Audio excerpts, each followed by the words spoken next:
వసు చాలా బాధగా కూర్చొని ఆలోచిస్తూ ఉంటుంది. సార్, ఎక్కడున్నారు సార్? ప్రతి సంవత్సరం హోలీని మనిద్దరం చాలా సంతోషంగా జరుపుకునే వాళ్ళము. మొదట మీరు కోప్పడిన హోలీని మీరు ఎంజాయ్ చేసేవారు. చాలా సంతోషంగా గడిపేవాళ్ళము హోలీ రోజు. ఆ రోజులన్నీ గుర్తు చేసుకోవడమే సరిపోతుంది సార్ నాకు. మీరు ఎక్కడున్నారు సార్? మన జీవితం మళ్ళీ ఎప్పుడు కలర్ఫుల్గా మారుతుంది సార్ అని ఆలోచిస్తూ ఉంటుంది వసు. అలా వసు హోలీ రోజు రిషి ఎంత బాగా గడిపేవాడో, ఎంత బాగా ఎంజాయ్ చేసేవాడో ఆ సంఘటనలన్నిటినీ గుర్తు చేసుకుంటూ ఆలోచిస్తూ అలానే తీక్షణంగా ఆలోచిస్తూ ఉంటుంది వసుధార. అంతలో వస్తారా అని ఒక పిలుపు వినిపిస్తుంది. వసు తల పైకెత్తి చూస్తుంది.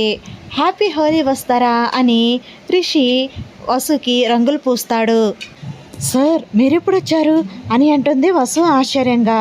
ఏంటి వస్తారా, నీ కళ్ళెదురుగుండా నేను కనిపిస్తూ ఉంటే నమ్మకుండా ఎప్పుడు వచ్చారు అంటావేంటి? హోలీ అంటే ఎలా ఉండాలి? ధూమ్ ధామ్ ఉండాలి అని అంటాడు రిషి. సార్ అని అంటుంది వసు. రా వస్తారా, నువ్వు బయటికి రా అని రిషి వసుని లాక్కుని బయటకు తీసుకొస్తాడు. బయటంతా హోలీ సెలబ్రేషన్స్ చేసుంటాయి. అందరూ హోలీ ఆడుతూ ఉంటారు. సార్, ఇదంతా అని అంటుంది వస్తారా ఆశ్చర్యంగా. నేనే అరేంజ్ చేశాను వస్తారా అని అంటాడు రిషి. సార్, ఇది కళ నిజమా? నాకేం అర్థం కావట్లేదు అని అంటుంది వస్తారా. వస్తారా, నిజమే వస్తారా. చూడు, అందరూ హోలీ ఎలా ఆడుతున్నారు. ధరణి వదిన, డాడ్, మను, ఏంజిల్, అనుపమ మేడం వీళ్ళందరూ హోలీ ఆడుతున్నారు కదా, నిజమే కదా అని అంటాడు రిషి. అవును సార్, వాళ్ళందరూ ఉన్నారంటే నిజమే సార్ అని అంటుంది వాసు. గుడ్, ఇప్పటికైనా నమ్మావా? నేను తిరిగి వచ్చేసాను వస్తారా అని అంటాడు రిషి.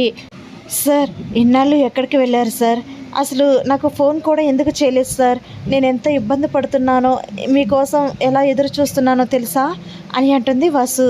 తెలుసు వసుధారా, నువ్వు నా కోసం ఎదురు చూస్తావని తెలుసు, బాధపడతావని తెలుసు. కానీ నా దగ్గర ఫోన్ లేదు, అందుకే నేను ఫోన్ చేయలేకపోయాను. ఇప్పుడు వచ్చేసాను కదా, ఇక నిన్ను విడిచి ఎక్కడికి వెళ్ళను అని అంటాడు రిషి.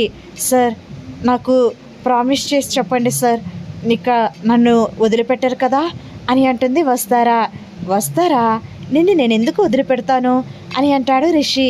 సార్, ఇప్పటి వరకు ఎక్కడున్నారు సార్? అసలు ఏం చేశారు అని అంటుంది వస్తారా. వస్తారా, అవన్నీ తర్వాత మాట్లాడుకుందాం, ఫస్ట్ హోలీని ఎంజాయ్ చేద్దాం అని అంటాడు రిషి. అది కాదు సార్ అని అంటుంది వస్తారా. వస్తారా, ఇంకేం మాట్లాడకు, నేను ఎదురుగుండా ఉన్నాను కదా, ఎదురుగా కనిపిస్తున్నాను కదా, ఇంకెందుకు అన్నీ ఆలోచిస్తావు?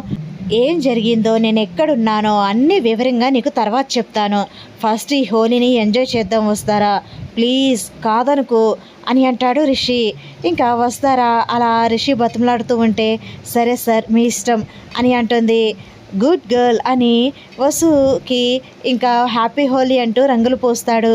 రిషికి వసు కూడా హ్యాపీ హోలీ సార్ అని రంగులు పోస్తుంది. అలా పరిగెట్టుకుంటూ ఇద్దరు కూడా రంగులు పోసుకుంటూ ఉంటారు. వసు ఇంకా రంగులు పూసి రిషికి పరిగెడుతూ ఉంటుంది. రిషి వసుని పట్టుకోవడానికి పరిగెడుతూ ఉంటాడు. అలా ఇద్దరు పరిగెడుతూ ఉంటారు. అంతలో వసుని వసు వసు అని పిలుస్తుంది ఏంజిల్. వసు, ఏంటి పలకవు అని వసుని పట్టుకుని భుజం తడుతూ అంటుంది ఏంజిల్. ఏంజిల్, ఏంటి ఏంజిల్ అని అంటుంది వసు తేరుకుని. ఏంటి, ఏం చేస్తున్నావు? అలా చైర్లో కూర్చుని ఏం ఆలోచిస్తున్నావు వసు అని అంటుంది ఏంజిల్. అని చుట్టూరు చూస్తుంది. రిషి కనిపించడు. రిషి సార్ రాలేదా? ఇదంతా నా కళ అనుకుంటుంది వసు. ఏంటి వసు, ఏమైంది అని అంటుంది ఏంజిల్. ఏం కాలేదు ఏంజిల్ అని అంటుంది వస్తారా. బయట అందరూ హోలీ ఆడుతున్నారు, నువ్వు కూడా రా వసు అని అంటుంది ఏంజిల్. ఏంజిల్, నాకేమీ ఆడాలని లేదు, ప్లీజ్ నేను రాలేను, మీరు వెళ్ళి ఆడుకోండి అని అంటుంది వస్తారా.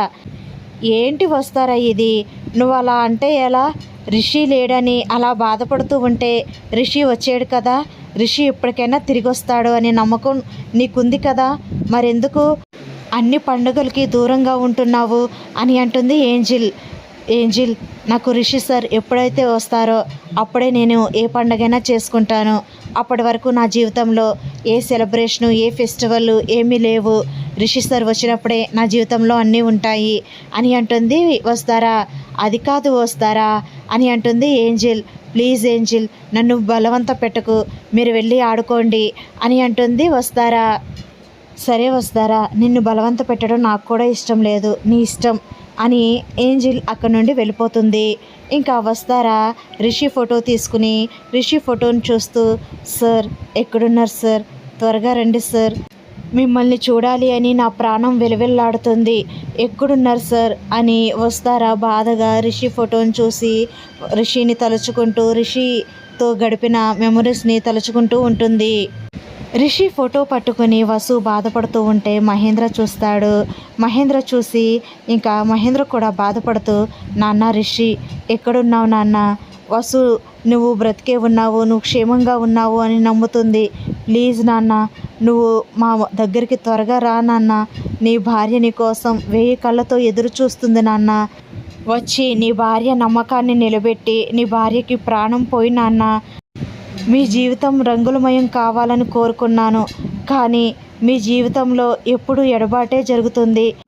ఈ హోలీని మీ ఇద్దరు దగ్గరుండి జరుపుకోకపోయినా సరే ఈ హోలీ మీ ఇద్దరి జీవితంలో రంగులమయం కావాలని, రంగులు తీసుకురావాలని, మీ ఇద్దరిని కలపాలని, మీ ఇద్దరు ఒక్కటవ్వాలని, మీ ఇద్దరు క్షేమంగా సంతోషంగా ఉండాలని నేను కోరుకుంటున్నాను నాన్న. ఆ భగవంతుడు నా కోరికని త్వరగా తీర్చాలని నేను ఆశపడుతున్నాను. నాన్న రిషి ఎక్కడున్నా త్వరగా వచ్చే నాన్న అని మహేంద్ర బాధపడుతూ ఉంటాడు. అంతలో అనుపమ వచ్చి, ఏంటి మహేంద్ర ఆలోచిస్తున్నావు, అంత బాధగా ఉన్నావేంటి అని అంటుంది. వస్తారని చూసావా అనుపమ, వస్తారా రిషి ప్రతి హోలీని చాలా సంతోషంగా చాలా హ్యాపీగా చేసుకునేవారు, వాళ్ళిద్దరూ చాలా బాగా గడిపేవారు హోలీ రోజు. కానీ ఈ హోలీకి ఇద్దరిద్దరు వేరువేరుగా ఉన్నారు. రిషి ఎక్కడున్నాడో ఎవరికీ తెలియదు. వస్తారా ఒంటరిగా ఉంది. రిషి జ్ఞాపకాలను తలుచుకుంటూ వస్తారా అలా బాధపడుతూ ఉంటే నా గుండె తరుక్కుపోతుంది అనుపమ.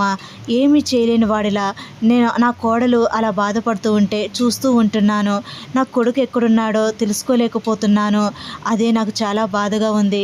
రిషి త్వరగా రావాలని కోరుకుంటున్నాను, కానీ నా కోరిక ఎప్పుడు నెరవేరుతుందో అర్థం కావట్లేదు. వసు అలా బాధపడుతూ ఉంటే చూడలేకపోతున్నాను, నా కొడుకు ఎక్కడున్నాడో కనిపెట్టలేకపోతున్నాను అని మహేంద్ర చాలా బాధపడుతూ ఉంటాడు. ఏం బాధపడకు మహేంద్ర, రిషి ఎక్కడున్నా సరే మన మధ్యలోకి త్వరలోనే వస్తాడు అనే నమ్మకం అందరికీ ఉంది కదా, మరి ముఖ్యంగా వస్తారా నమ్ముతుంది, మనం కూడా దాన్నే నమ్ముతున్నాం కదా. వాళ్ళిద్దరూ త్వరలోనే కలుసుకుంటారు, వాళ్ళిద్దరి జీవితం త్వరలోనే రంగులమయం అవ్వాలని నేను ఆశిస్తున్నాను మహేంద్ర అని అంటుంది. అనుపమ కూడా అలానే అవ్వాలని నేను కూడా కోరుకుంటున్నాను అని అంటాడు మహేంద్ర. అలా రిషి ఫోటోను చూస్తూ బాధపడుతూ ఉంటుంది వస్తారా. రిషి మెమరీస్ని తలుచుకుంటూ బాధపడుతున్న వస్తారని చూసి మహేంద్ర బాధపడుతూ ఉంటే త్వరలోనే రిషి వస్తాడు అని అనుపమ మహేంద్రకి ధైర్యం చెబుతూ ఉంటుంది. ఈ వీడియో కనుక మీకు నచ్చినట్లయితే మన ఛానల్ని సబ్స్క్రైబ్ చేసుకుని బెల్ ఐకాన్ ప్రెస్ చేయండి, లైక్ చేయండి, షేర్ చేయండి, కామెంట్ చేయండి మీ అభిప్రాయాన్ని. Thanks for watching. Bye bye.